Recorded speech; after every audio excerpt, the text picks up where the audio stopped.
abrir a nossa Bíblia na carta aos Hebreus, capítulo de número 7. Carta aos Hebreus, capítulo de número 7. Glória a Deus.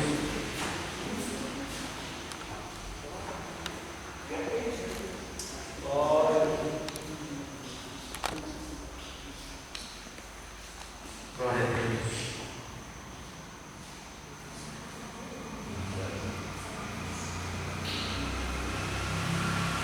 A gente adora.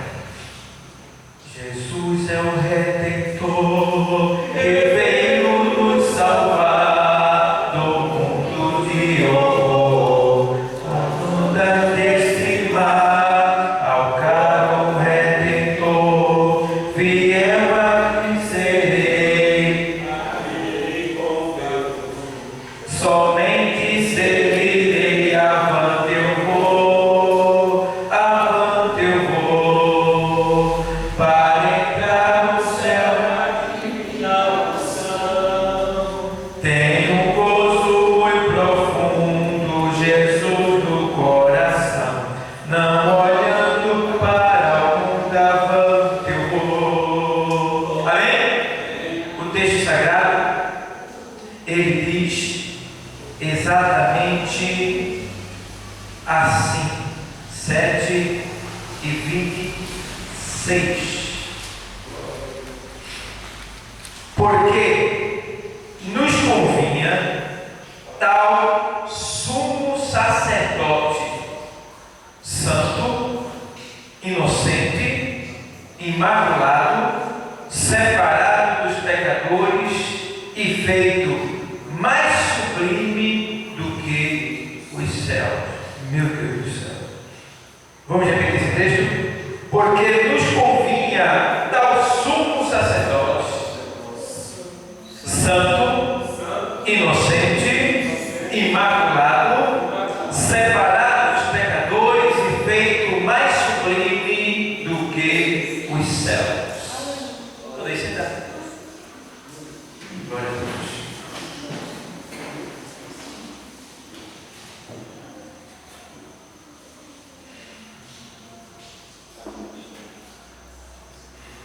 Glória a Deus. Amados, hoje é o culto denominado culto de doutrina, né? A palavra doutrina quer dizer conjunto de normas inquestionáveis quando se diz respeito às coisas de Deus, a Bíblia é sagrada. Então, se é doutrina, ela é inquestionável, porque toda doutrina bíblica ela é provada e aprovada pela própria Bíblia, de maneira tal que não vai deixar dúvida em ninguém, porque a própria Bíblia tira esta dúvida pela sua hermenêutica bíblica, que quer dizer a Bíblia explicando a própria Bíblia. Então, amados, nesta noite, mediante esse versículo que eu li, que é um contexto de um texto que fala sobre o projeto de Deus para com o ser humano, projeto de salvação, eu quero falar nesta noite assim, de certa forma, eu quero chamar a atenção dos irmãos para esse tema, que quer dizer assim, redenção. Eu quero pregar sobre a redenção humana, porque é um ato excelente da parte do Senhor para com o ser humano pecador, falível, miserável, condenado por causa do seu próprio pecado. Então,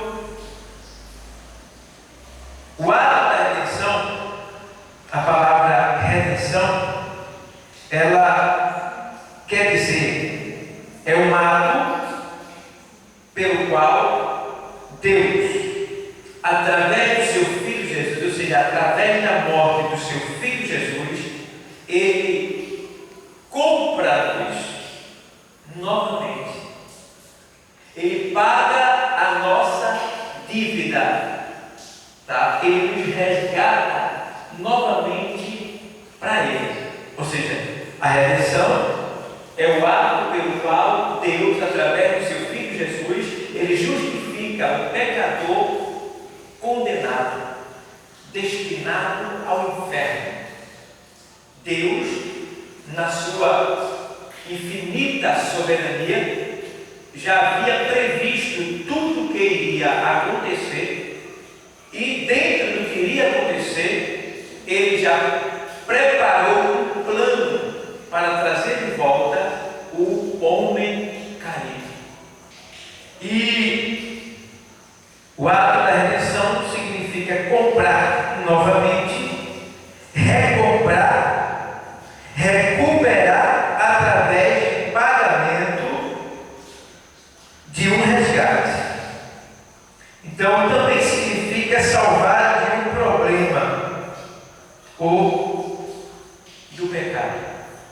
Então, esse texto que eu li, o escritor aos Hebreus, ele escreve muito lindo, e ele escreve aos Hebreus querendo, de certa forma, exortar os Hebreus acerca do sacrifício de Deus em nosso favor. Até porque a Bíblia diz que para o ato da redenção acontecer, teria que haver pecadores. E quem eram esses pecadores? No caso, nós, o ser humano caído. E a Bíblia diz que todos pecaram, na carta aos Romanos, e destituídos estão da glória de Deus. De certa forma, não existe ninguém que não tenha pecado, ou que nasça sem pecado. Ou seja, todo homem nascido de mulher, tá? Vindo de semente masculina, ele é pecador. Por que eu digo nascido de mulher vindo da semente masculina? Porque existe um homem que nasceu e não nasceu em pecado, e o nome dele se chama Jesus. Por quê? Ele não foi gerado por semente masculina, por espermatozoide humano. Ele foi gerado por uma ação sobrenatural do Espírito Santo de Deus. Então, ele simplesmente foi gerado pelo Espírito no útero de Maria. Maria, ela apenas emprestou o seu corpo, o seu útero, né? Para que aquele corpo carnal fosse ali formado, para que no futuro aquele corpo carnal fosse sacrificado em prol dos seres humanos perdidos. Então, a obra da redenção é uma obra excelente, é uma obra linda dos planos de Deus. E nós precisamos atentar para esta ação, para esta obra, porque infelizmente a igreja brasileira, ela está indo por caminhos que Deus não tem se agradado, porque as pregações ultimamente, se você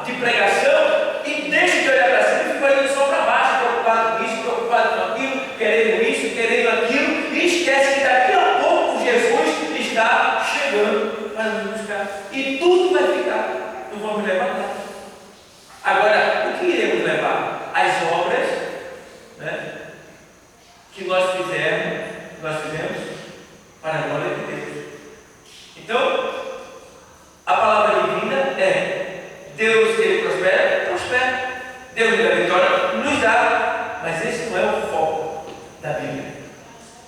Porque o Senhor disse assim, olha, buscar em primeiro lugar o reino dos céus e a sua justiça, e as demais coisas. Olha Deus levantando a nossa visão para cima. Olha Ele levantando. Ó, Ele erguendo a nossa cabeça.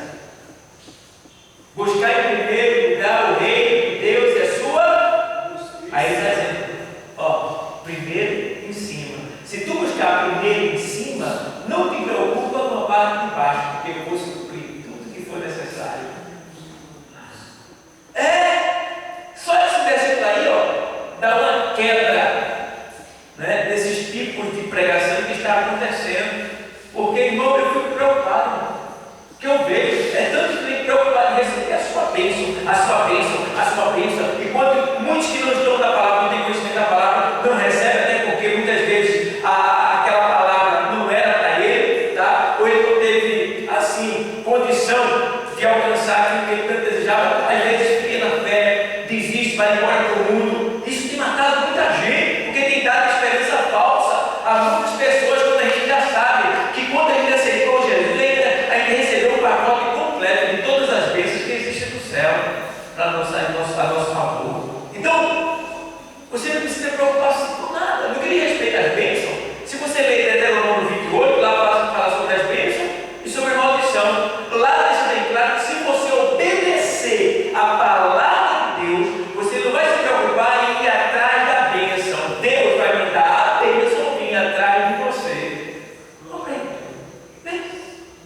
Aí eu vou para ali, porque ali eu vou receber minha bênção lá. Nada, rapaz. Eu recebi minha bênção quando aceitei Jesus. Sou abençoado até hoje e você também. Redenção. A Bíblia fala desse tema desde Gênesis até Apocalipse. E a gente vê a palavra redenção no Antigo Testamento e vê também no Novo Testamento. A gente vê que quando o homem caiu lá no Éden, Deus foi até ele lá para de certa forma, lhe disciplinar. Né? E disciplinou ali o homem, tá? E deixou bem claro que para a serpente, que da mulher nasceria iria nascer que esmagaria a cabeça da serpente. A serpente não feriria o calcanhar, mas ele esmagaria a sua cabeça. O que quer dizer isso aí? Redenção. Era Deus dizendo que o homem caiu, estava escravizado agora pela morte, mas Deus iria enviar que iria novamente resgatá-lo de volta, iria trazê-lo de volta. E é isso que a gente vê no capítulo 5 da carta aos Romanos, quando o apóstolo Paulo escreve dizendo: olha, por um homem veio a morte, entrou a morte, mas por um homem a salvação. Quem é ele? O segundo Adão. Quem é ele, o segundo Adão? Jesus Cristo. Então, a redenção já estava lá no Éden. Deus já tinha profetizado a redenção lá no Éden. E agora ele vem mostrando a sua redenção através dos resgates que ele vinha fazendo, né? Tentando trazer o seu povo sempre para perto de si, como a gente vê o Senhor libertando ali, dando uma grande vitória a Noé, porque ele creu, tá? Ali Noé foi privilegiado já com esta obra da redenção, que é quando Deus vê o pecado do homem, tá? Dá graça a ele e salva ele por causa da fé dele, por causa da obediência dele. Depois a gente vê ali, né, Deus chamando Abraão, lhe fazendo promessa e deixando bem claro que a sua nação, ou seja, que a sua descendência seria cativa por 400 anos, mas depois de 400 anos ele viria com o braço forte e resgataria, ou seja, novamente lhe remia, iria pagar ali o preço, né? Ia tirar o seu povo da escravidão, iria receber a oração do seu povo, né? E ali tirar ele dali com o braço forte. E a gente vê Deus vindo, remindo o seu povo, sempre remindo o seu povo para trazer para si, e infelizmente o povo de Deus sempre se desviando e se afastando de Deus.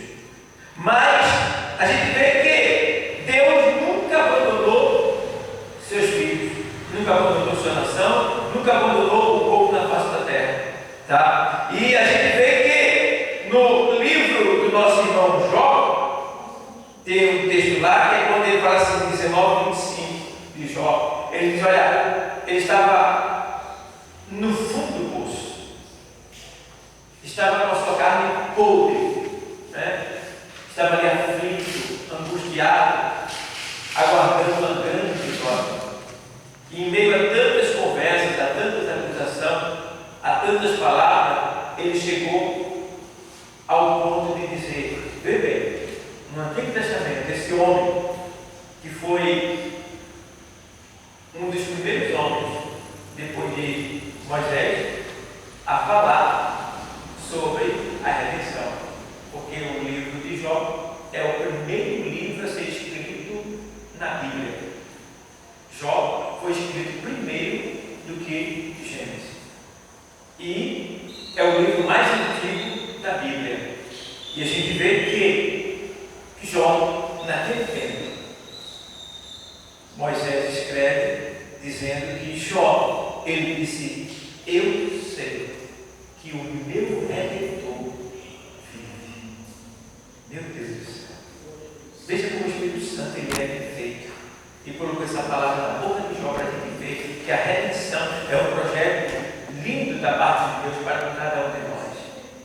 E ele diz, eu sei que o meu Redentor vive e por fim se levantará ao meu favor. Ô irmãos, nessa noite, eu sinto que Deus está aqui como Redentor. Nesta noite. Tem muitas pessoas com problemas aqui e lá do outro lado, nos assistindo pelo YouTube. Pessoas que têm problemas que jamais o homem pode remir, como por exemplo, determinadas enfermidades que o médico já desistiu, que até já desenganou, né? Dívidas impagáveis ao homem, de certa forma, que constituiu essas dívidas. E pessoas que estão dizendo, meu Deus, o que será de mim? Mas eu quero te dizer esta noite, já no começo desta ministração, que o teu Redentor, ele está vivo. Ele está vivo. Ele está vivo, e por causa desta palavra e da tua atenção a Ele neste momento, Ele está se levantando ao teu favor. Creia tão somente. Nós precisamos dessa redenção, não só da alma, do pecado, mas também dos problemas, porque redenção é um resgate, é um pagamento, tá? É quando o homem está preso a algo e não consegue se libertar, e aí vem um libertador que vai se doar no seu lugar para pagar o seu preço para que ele seja liberto. Então, o libertador está aqui nesta noite. Mas voltando para o texto que eu li, para não fugir da compreensão, o texto que eu li fala de um sumo sacerdote. Por exemplo, ele diz, olha, porque nos convinha tal sumo sacerdote. Ou seja, nós precisávamos de um sumo sacerdote. Tinha sumo sacerdote na antiga aliança? Tinha, mas não era perfeito. Não era perfeito. Por quê? Porque ele era um homem como nós também, que pecava, que falhava. E aí, como é que podia ser? Então nos convinha ter um sumo sacerdote. Aí ele diz, que sumo sacerdote é esse? Veja o sumo sacerdote que a gente precisava e que Deus também precisava para que o homem, a raça humana, fosse liberta do seu pecado, da escravidão por Satanás. É esse daqui. Vamos ver as qualidades desse sumo sacerdote. Vamos lá. Ele diz assim, porque nos convinha tal sumo, tal, a expressão tal, sumo sacerdote, tá? Sumo, ou seja, o sacerdote está acima de todos, né? O sacerdote humano, ele tinha um privilégio de oferecer o sacrifício pelo pecado das nações, da nação, uma vez por ano, ali dentro do templo. Ele tinha acesso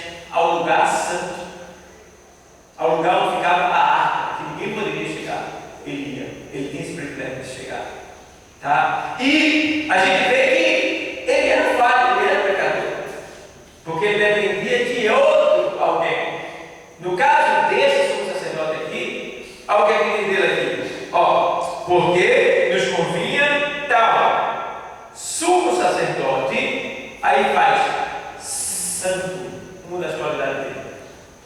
Sacerdote santo. Os sacerdotes da antiga aliança eram santos? Não. Eles tinham que se santificar. Era diferente. Esse aqui não, esse é santo. A outra qualidade dele, inocente. O que deixa mais claro a sua santidade.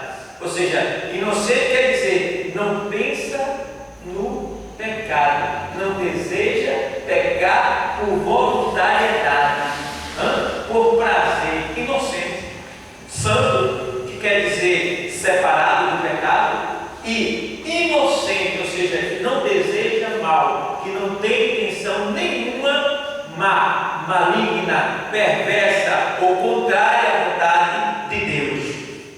Imaculado, que quer dizer imaculado, sem mancha, ou seja, sem defeito, perfeito.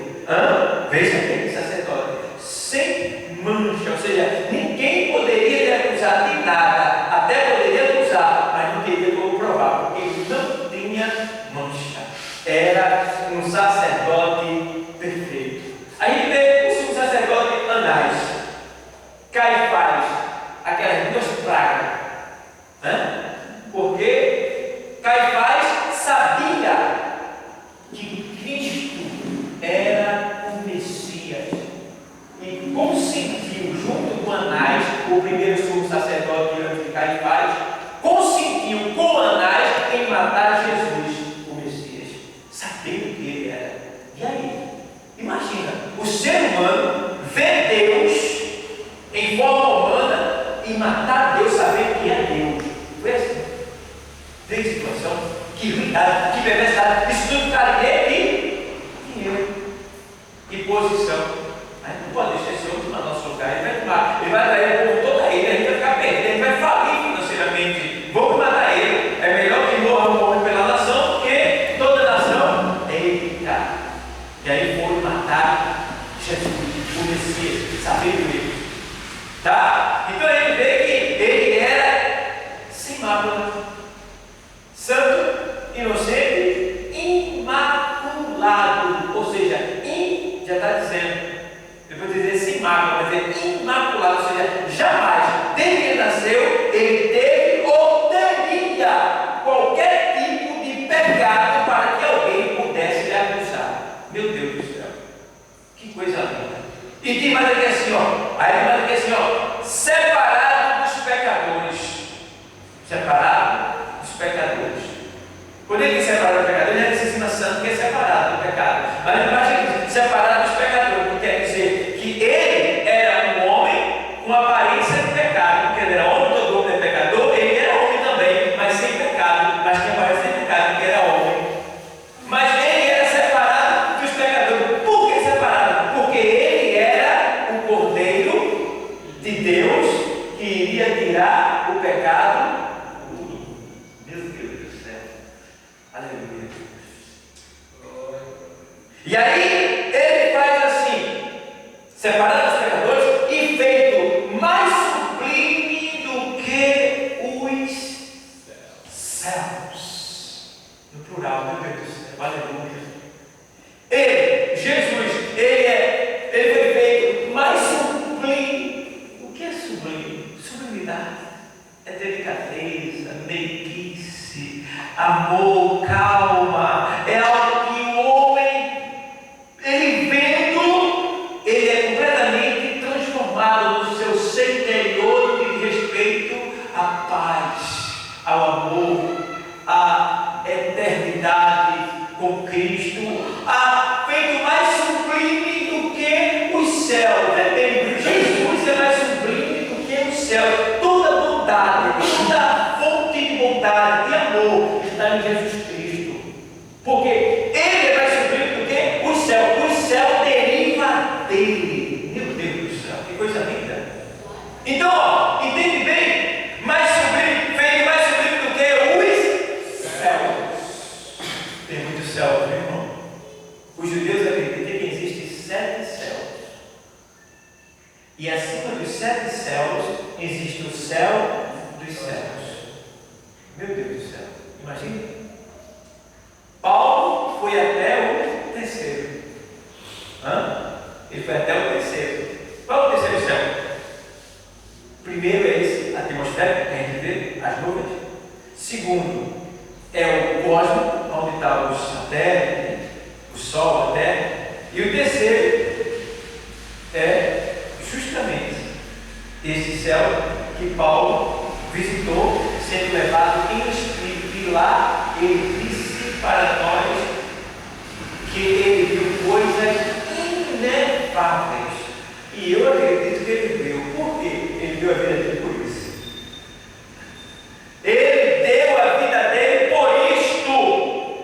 E recebeu dois que Deus teve que permitir um espinho nele. Porque se Deus não permite aquele espinho em Paulo, ele poderia até se desviar. Por quê? Ele chegava no lugar e dizia: você crê? Em nome de Jesus Cristo, levanta e anda. Ele poderia ser feito rei em qualquer lugar. Lembra que ele chegou naquela cidade e lá disse: é Deus, eles são Deus, é Júpiter. E aí começou a comparar ele a Deus. É um Deus. Ele disse: não.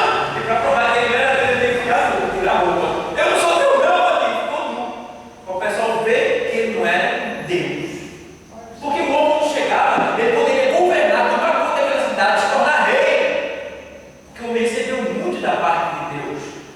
E aí Deus disse: não, aí tem que dar um espinhozinho em Paulo, porque ele não pode parar, não. Se ele parar, aí botou um espinho. Aí esse espinho é o quê? A perseguição dos judeus. Há uma discussão entre os teólogos, muitas pessoas, no que diz respeito a esse espinho. Mas esse espinho que eu tenho buscado da parte do Senhor é a perseguição que ele sofria. Pode ver que ele não parava mais. Aonde Paulo estava, alguém vinha: tome fé, tome pedrada, tome perseguição. O homem sofreu demais perseguição, ao ponto de ser pego e depois ser decapitado no seu pescoço.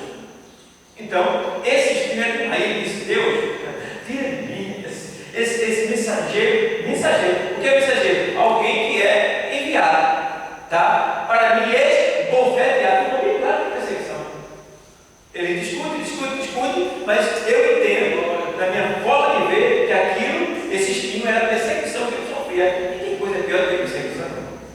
Pense direito. A fome você pode comer até terra, pode comer folha de mato, né? A doença tem remédio para ela, tem um consolo do hospital, mas a perseguição é triste. É triste, uma tal da calúnia, tá?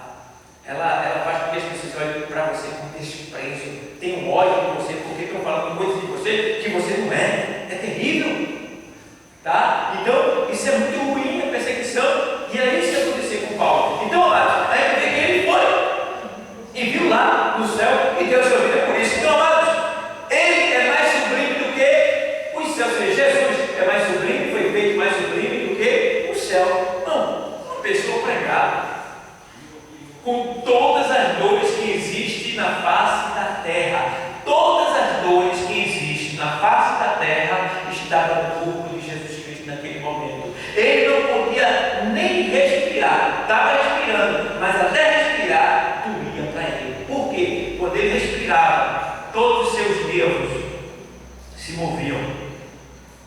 E na medida que eles se moviam, a Bíblia diz, os estudos bíblicos dizem que os judeus, eles são especialistas em torturar pessoas. E a gente vê nas fotos católicas, Jesus sendo pendurado na cruz pela mão, né? Palma da mão. Mas a palma da mão não tem condição de se sustentar o peso de um corpo.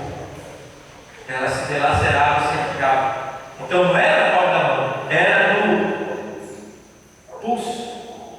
A Bíblia chama mão porque mão para o judeu vai daqui, da ponta do dedo até aqui. Tá? Então você ouvir a palavra mão, ela vem até aqui. Então, aqui era a mão ainda. Para a gente é pulso. Então aqui tem um buracozinho, um buraquinho aqui, né? Que dá certo, ele ultrapassa desse buraco. No meio desse buraco passa o nervo chamado nervo uno, que é aquele nervo que está sendo levado em todo o seu corpo, e que quando você bate no braço em algum lugar, você toma aquele choque. Aquele choque chato que você leva. choque. Então, esse nervo é quando ele é tocado. Então, quando eles enviaram para aqui, esmagou aquele nervo 1. Então, até o respirar de Jesus, ele estava levando choque também ali. Era dor, muita dor, muita dor, muita dor. E, no entanto, em meio a tanta dor, em meio a tanto desprezo, tanta agonia, tanta aflição, ele ainda teve o amor e a sobriedade de dizer: Pai, perdoa-lhes, porque eles não sabem o que fazem. Eles não sabem o que fazem. Olha aí. Vê que sobriedade. Mais sublime do que os céus. Por que do que os céus? Porque se dependesse dos anjos, já destruía tudo que anda naquele momento. Tudo. Eles estavam prontos para você, era só Deus dar ordem. Mas não podia, porque ali era o plano divino, era o projeto de Deus, tinha que acontecer. Então, irmãos, redenção, tudo isso faz parte da redenção, porque ele foi esse sumo sacerdote que trabalhou a nosso favor. Então, suas qualidades como condições para o sucesso da obra da redenção são essas aí que eu apresentei para vocês. E a gente vê que a redenção, né, no caso de Jesus, ele é santo, inculpável, sem mácula, separado dos pecadores, inocente, e também ele é preparado para o sacrifício extremo, a morte na cruz. Irmão, a morte na cruz, para você ter ideia, o homem, depois de levar 12 chicotadas daquela, ele perde o sentido e se urina, ele desmaia. Então, Jesus sofreu muito,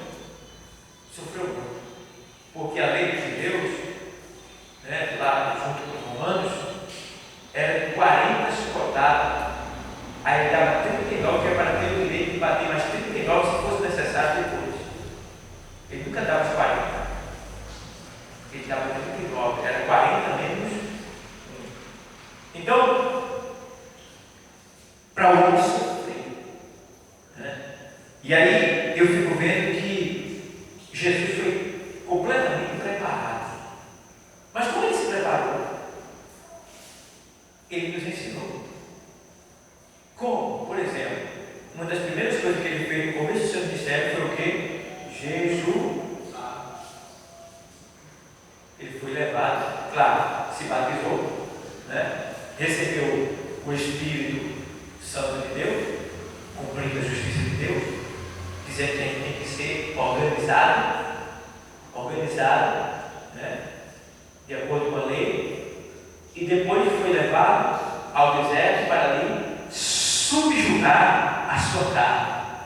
Porque, irmão, inimigos sem vergonha, essa carne que a gente está sobre ela. Pense, a nossa carne, irmão, misericórdia.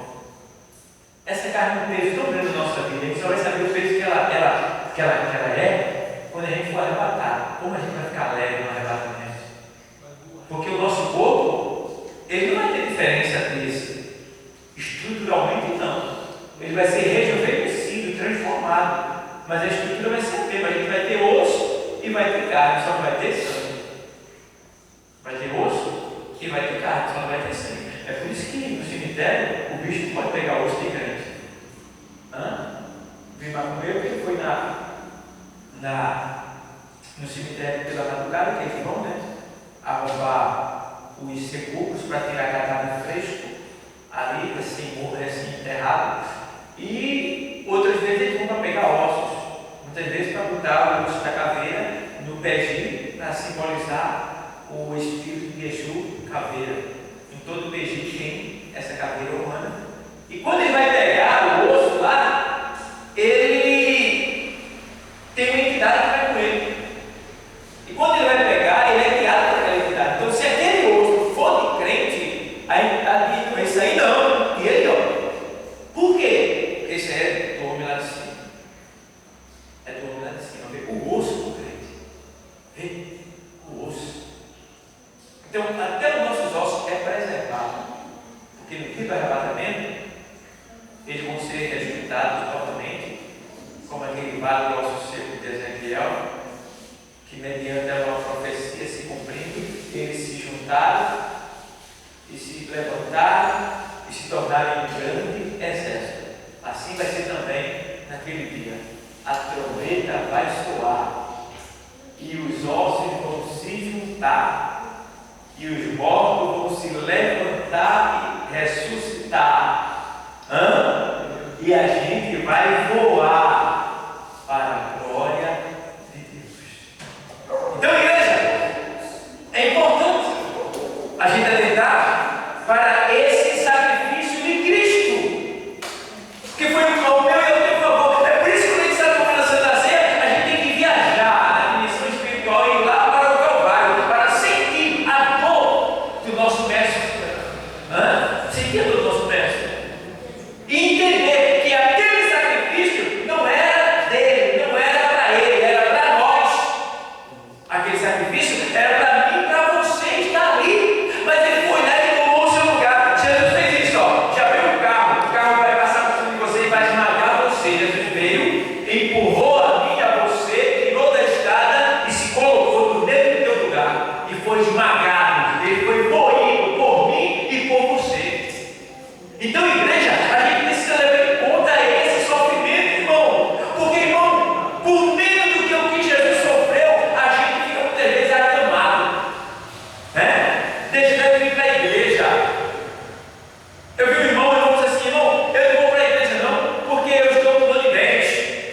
Aí o irmão foi lá visitar ele, disse que ele estava com dor de dente, mas estava assistindo televisão e comendo. Não dava para ter vindo à igreja, assistir o culto? Está entendendo? Então, por meio do que isso, a gente negligencia a nossa fé e dá as costas para Jesus e não percebe. Então, a gente tem que levar em conta esse sacrifício de Cristo, que Ele é o tal sumo sacerdote que sofreu no meio do teu lugar.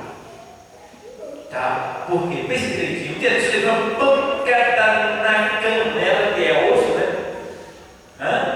Rapaz, que dor.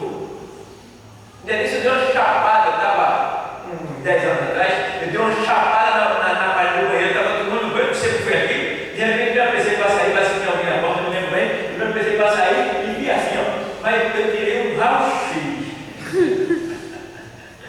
Um raio-x na parede, sabe, né? Assim.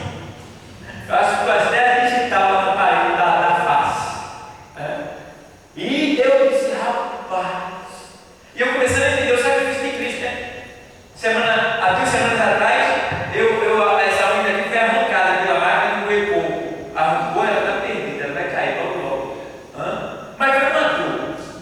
Na hora que bateu, já foi logo a dor instantânea. Eu segurei a mão assim, o sangue começou a pingar. E eu disse, meu Deus, mais sobre o dor.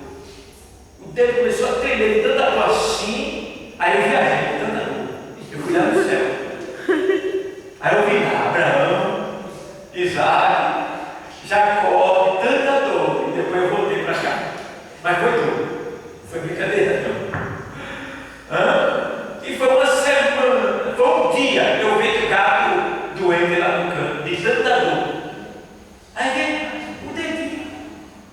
Foi só o dedinho. O dedinho. Jesus foi do dedo. Parecia, irmão, que ele estava enfaixado de tanto dor. Porque a Bíblia diz que ele foi moído. Sabe o que é ser moído? Ele viu carne moída, o sangue ali, fica aquela carne misturada com gordura e carne, o sangue ali. Pronto, assim ficou Jesus. O corpo inteiro e sua carne toda dilacerada, para que todo o sangue fosse extraído dele e derramasse naquela cruz. E o último sangue saiu pela bolsa d'água quando foi furado, que era para lavar e tirar tudo mesmo. E o corpo ficar sequinho, para que toda a sua vida que está no sangue fosse doada por nós, entregue por nós. E a gente, por que coisinha que deixou Jesus? Vou entregar o cartão. Vou sair da igreja. Não vou mais não. Depois eu não respondeu, não quero mais saber não. Vou sair. Rapaz, Jesus, dá uma gotinha do teu sofrimento para ele, só uma gotinha para ele sentir o que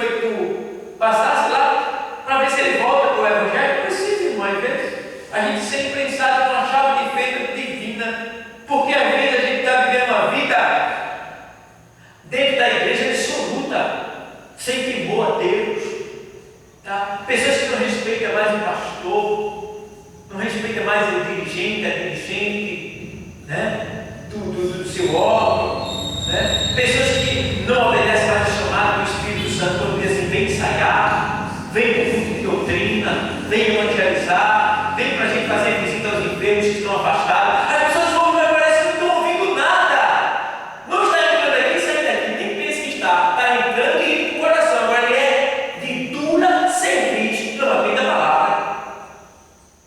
Mas aí, um dia vai vir a cobrança de Deus, não vai vir quando a gente quer, não vai não, porque às vezes a gente quer a vingança de Deus logo, mas a Bíblia diz lá em Tiago 1:20 que na ira do homem, ou seja, a ira do homem não manifesta a justiça de Deus. Ou seja, às vezes a pessoa pinta e bota na obra do Senhor, pinta com o pastor, pinta com a igreja, vai sacer, tira a onda mesmo, como se diz na história. E eu quero dizer: mas rapaz, onde é que está Deus? Parece que não existe não. Deus não faz nada. E o camarada está lá, e a mulher está lá, e a pessoa está lá, olha, massacrando, de certa forma, causando prejuízo à obra, e a gente diz: onde é que tu está? E Deus tranquilo, ó, porque Deus sabe que ele está querendo a vingança naquela hora. Pega ele, dá uma sua santa, bota ele para o hospital, leva ele para o UTI, está dentro da nossa casa, fica desejando isso. Não adianta esconder, irmão, essa é a verdade, porque a gente fica irado. A gente fica irado quando alguém se levanta contra algo que é santo, que é de Deus. E aí, agora tem que ficar aquele negócio e aí resolve ali dentro, lá, ó, meu Deus, e não precisa entender. Porque aí fica bem, fica irado. Mas aí Deus diz assim: eu não vou agir nada agora, porque tu está querendo. Imagina. Aí tem dias que tem que passar. Aí a ira dele sai. A pessoa já está bem à vontade. Aí quando vê, o pai aparece. Tão filhinho. Vem cá, vem. Por aqui, vem, amor. Vem, mocinho, por aqui. Vira as costas agora. Agora, a palmada de latão. Mas lá para mim, boa. Aí você tem que chegar aqui: pastor, olha por mim, pastor, olha, pastor, não prova tão grande, pastor, pastor, não sei o quê, pede para a igreja levantar, por favor, da piada dele, pastor, olha, não acredito mais, pastor, aguenta, você vai passar, o pai está contigo, isso vai passar logo, está entendendo? Está lembrado? Tenta lembrar, tenta lá atrás.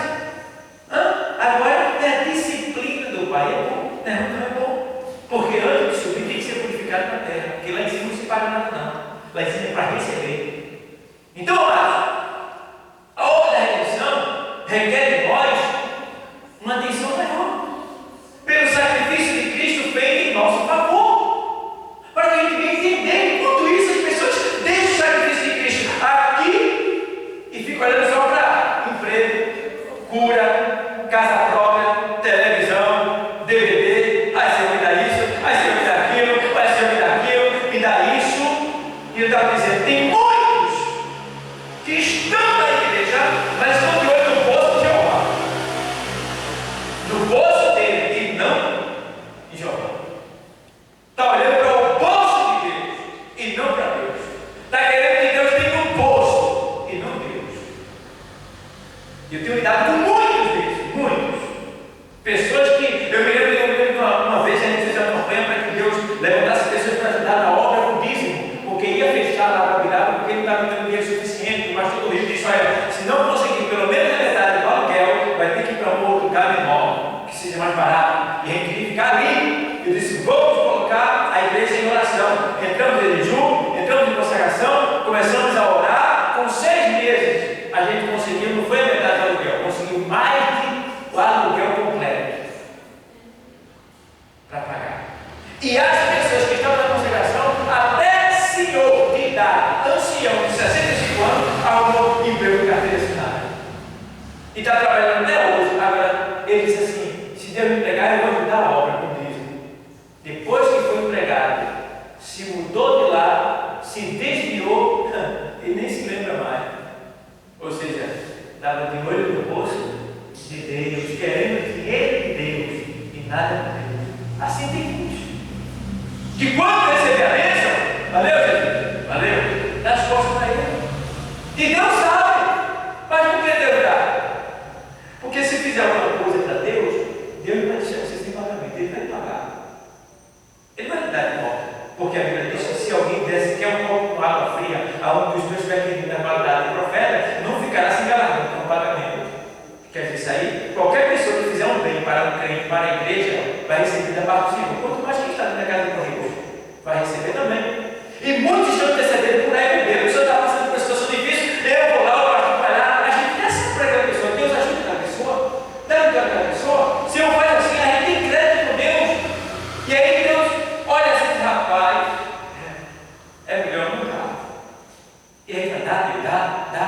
Vai, Deus, dá, Deus. E Deus diz: rapaz, ele vai embora. Mas dá, Deus, por tua causa, você é obrigado a dar, porque tu tem crédito comigo. Eu te amo. E aí Deus dá. Não é porque Deus é menino que vai dar para a alma se perder, saber que ela se perder. Não, é porque Deus sabe que Ele está ali, mas não por amor, está ali com interesse, com intenção de alcançar. E Deus dá para mostrar para mim e para você que na verdade Ele não amava a Deus, Ele estava buscando o que Deus tinha para dar. E aí que está o problema. Temos que ter sinceridade com Deus, ser verdadeiro, transparente, dizer: Deus, eu te amo, mas eu estou necessitado, eu preciso disso daqui, me ajude. E me ajude também a ser fiel a mim, a me manter na tua presença, porque eu sou fraco, eu não posso nada, mas tu pode tudo e tu és forte, todo poderoso. Me ajuda, pega na minha mão, mas eu nunca venho me desviar. E quando você estiver passando pela tentação, sofrendo a tentação, você se joga no chão dos pés dele: Senhor, me ajude. Eu vim da podridão, eu vim da imundícia, tu sabe de onde me tirasse. Eu não quero voltar a comer lavagem, não, Senhor. Me dá força, me dá unção, me capacita, me põe de pé.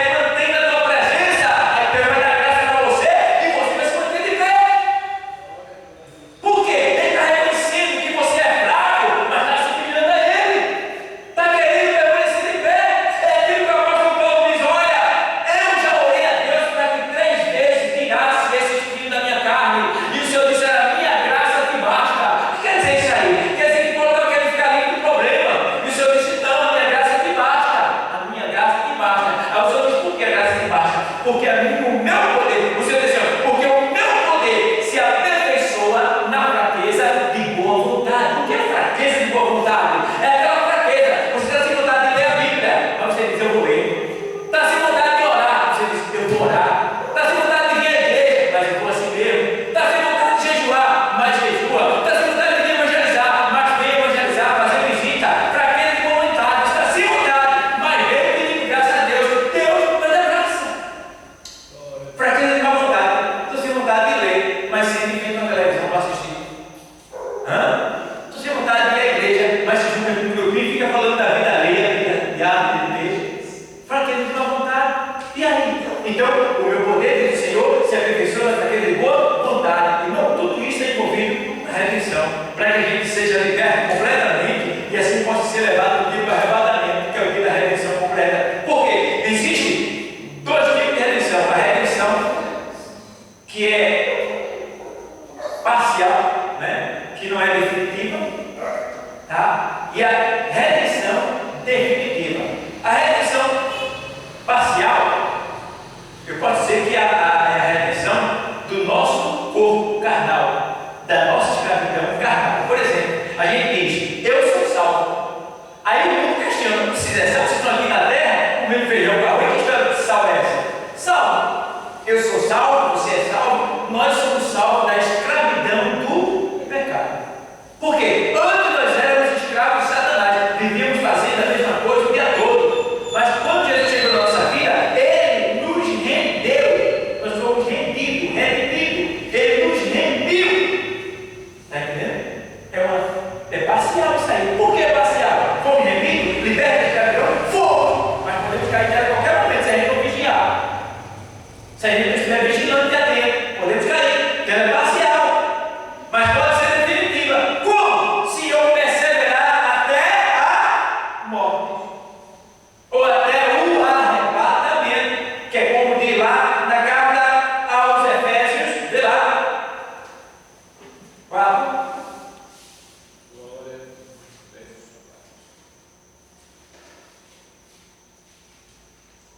O Senhor nos ensinando a zelar pela nossa redenção parcial. Diz assim, 4:29. Não saia da vossa boca nenhuma palavra torpe, mas só a que for boa para promover a edificação, para que dê graça aos que a ouvem. Ou seja, eu não devo falar nenhuma palavra de maldição, nenhuma palavra que venha até tratar ou desanimar alguém em minha volta. Toda palavra que sair da minha boca deve ser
Mas quando acontecer isso daqui, o Senhor vem das nuvens, manda sua trombeta, chama os que estão no paraíso, eles descem, recebem seu corpo glorioso. Quando eles se levantam, no mesmo espaço de nível de tempo, dimensão física, nós subiremos juntos aos céus, ao encontro com o Senhor, para irmos ali para o tribunal de Cristo, aonde teremos nossas obras julgadas e avaliadas, para depois acontecer o casamento, quando nós receberemos o nosso novo nome, tá? E ali subir para o céu, a casa do Pai, e ali ficar com o Senhor Jesus na casa do Pai, que é Deus, por 7 anos, em uma grande festa de bodas do Cordeiro, aonde ali nós também estaremos aprendendo a ser juízes, para quando voltarmos com o Senhor no final dos 7 anos, julgar as nações e os demônios aqui na terra,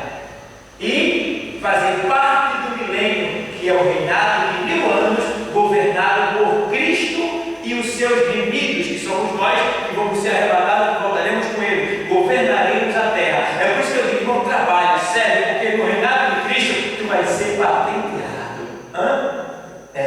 O que tu quer ser? Governador? Ministro? Quer ser o quê?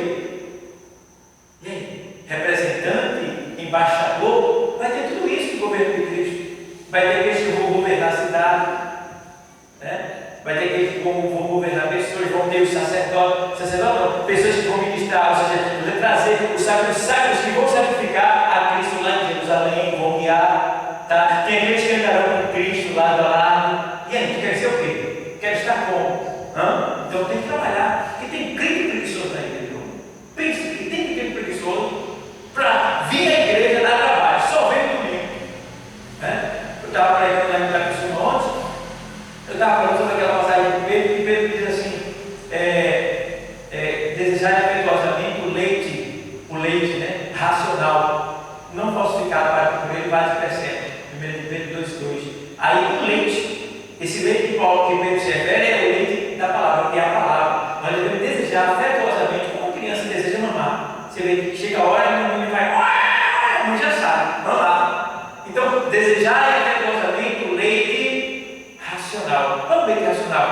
A palavra de Deus, para que por eles vá crescendo. Então, é nosso dever tomar esse leite de manhã, de meio-dia, à noite, quando dormir, você está entendendo? Desejar tomar esse leite o dia todo, porque o leite, fisicamente falando, literalmente falando, dizem que ele produz cálcio, para os ossos.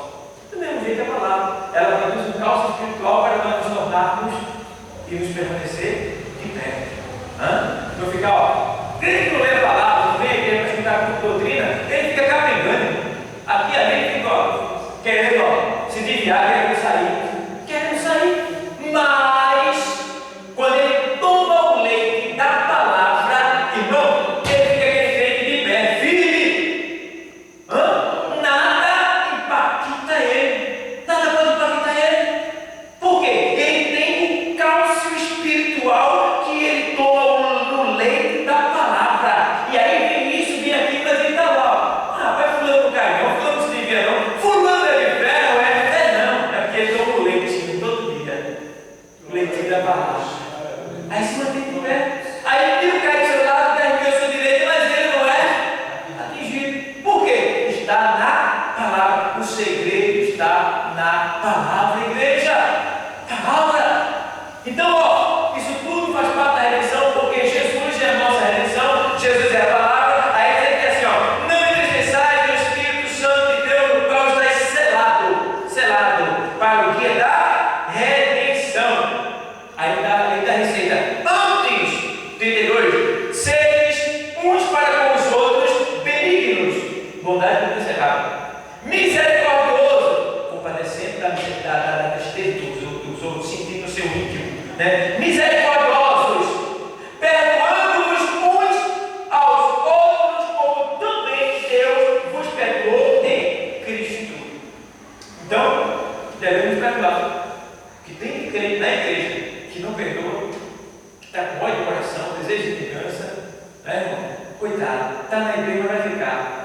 Está na igreja, mas se morrer, vai para o inferno. O pastor vai lá, ministrar a cerimônia fúnebre, e todo mundo cantando aquele louvor no cemitério, e está lá, ei, o irmão Marquinhos vai estar com Cristo, eita, está com Jesus, está numa boa, está lá no céu, né? E eu até dizia assim, eu dizia assim, né, no cemitério, eu queria estar onde ele está, eu dizia assim, já parei de dizer, já parei, porque do jeito que está, cheio de crente de todo jeito, ele morre em casa e está no céu e está lá no inferno. Porque, vai a administração, tá? Ora pela família, eita, está com Deus, está lá no céu, gente. Aqui não. Aqui não. É por isso que o Senhor disse que vai ter uma grande surpresa naquele dia. Muitos virão do Oriente e do Ocidente, e assentar-se a uma mesa com Isaac, Abraão e Jacó, a comer pão nas boldas, e os filhos das boldas serão lançados nas trevas exteriores, meu Deus. Isso se refere aos judeus e também aos crentes que estão dentro da igreja, mas estão de todo jeito. Parece que vai para o céu, morreu e acha que está lá, e quando chega lá querendo procurar, cadê? Não consta aqui, mas está no juízo. Mas que a gente venha nesta noite aprender e valorizar mais a redenção de Cristo por nós. Não foi fácil aquele sacrifício. Muitos de nós não querem acreditar nesse fogo. Tá? Eu vou ser humilhado, vou deixar de pisar em mim, quando Jesus permitiu tudo isso, para que a gente aprendesse a ser como Ele, fazer como Ele fez. E a gente muitas vezes não quer rebater. Porque eu estou com razão, eu vou ficar calado, né? E Jesus não tem razão, não. E aí? Irmão, muitas vezes calado, você está gritando mais alto do que qualquer grito que estiver ao teu redor. E muitas vezes calado, você vence o inimigo, envergonhando ele, porque não tem resposta melhor do que muitas vezes você responder com silêncio. É muito melhor. A Bíblia tem que ensinar a mulher a ganhar o marido com silêncio, né? De boca fechada. Silêncio. Então, para que discutir? Para que brigar? Para que querer reagir? Não, porque eu estou na razão. Por Cristo, a gente nunca perde.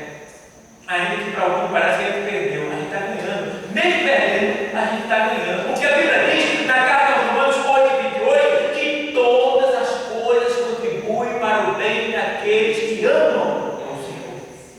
Ele disse todas as coisas. É tu perdendo e dizendo que tu está ganhando. Está ganhando. Eu vou te retribuir. Eu vou te dar além do que tu imagina. Por quê? Está sofrendo pela minha causa. Tá? E a Bíblia diz que é bem-aventurado o homem que tem sede de justiça. Justiça santa, né? Não é da terra.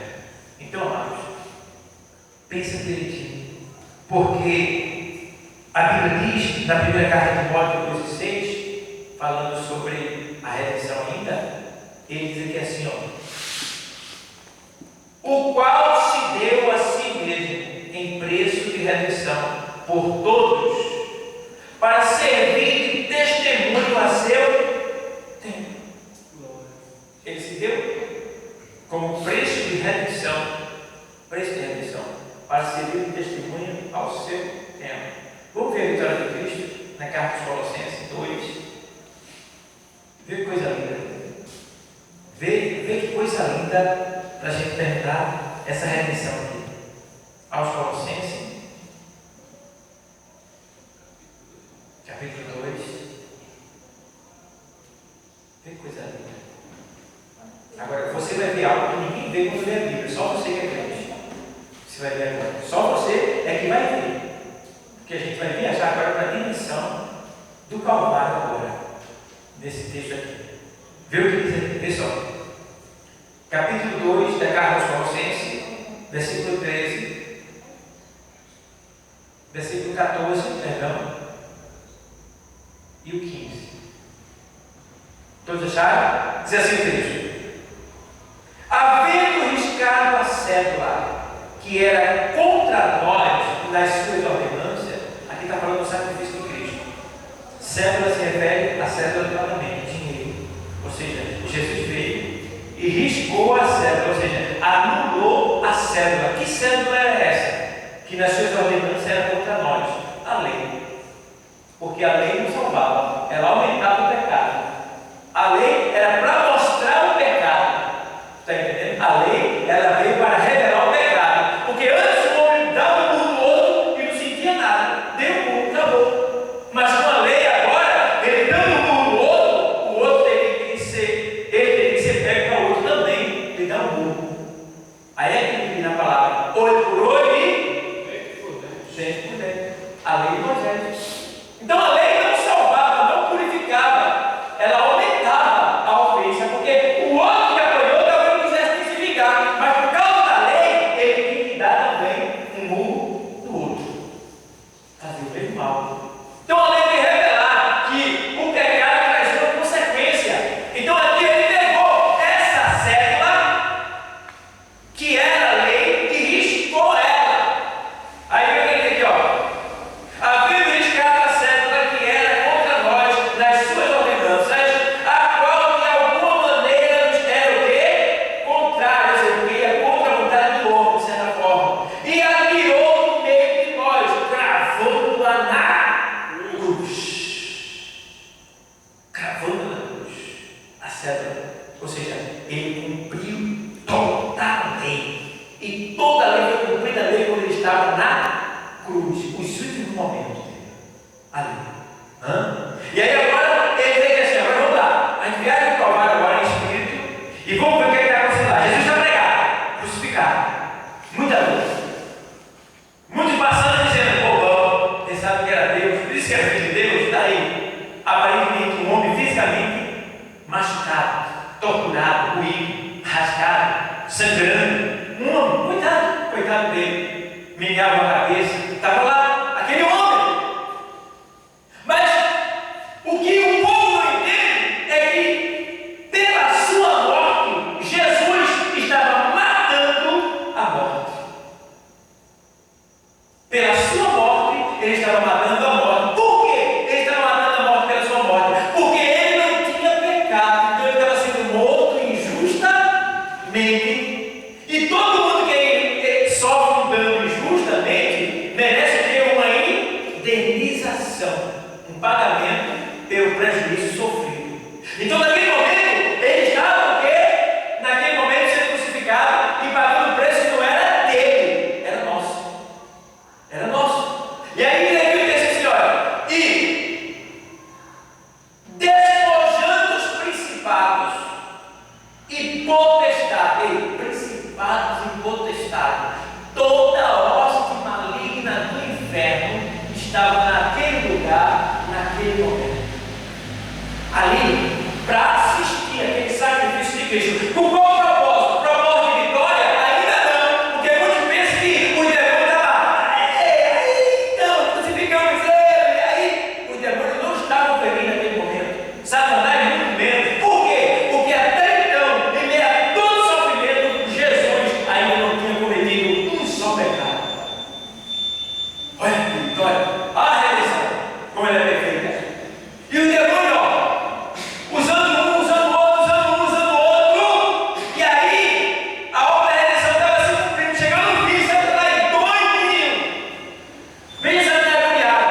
Aí Satanás entra no camarada por baixo. Olha, não é filho de Deus? Essa aí que entrei tu. Eita, Satanás não conseguiu na parte de baixo. Vou chegar mais perto agora. Subiu no ladrão que estava do lado esquerdo. E aí, ó, quando ele sobe, Satanás esquece que o Espírito Santo estava presente também. Ele sobe para tentar afrontar Jesus, para Jesus pecar naquele último instante dele, porque estava se cumprindo a obra da redenção. E Satanás sabia que quando Jesus vencesse, concluísse aquela obra, Jesus estava livre. E Satanás estava arrebentado. Que ia se cumprir a profecia que aí veio lá em Gênesis, que da mulher nascerá um, virá um, que esmagará a tua cabeça. Sobe, e o ladrão da esquerda diz: tu não és o Cristo, desce daí, a gente vai acreditar em tu. Debochou de Jesus. Jesus continuou calado. Do outro lado, o Espírito Santo comove e toca no outro ladrão, e ele olha para o seu companheiro e diz: tu, nem estando na mesma condenação, tens temor de Deus? Nós sofremos e pagamos o que merecemos.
Mas hoje nós estaremos no paraíso juntos.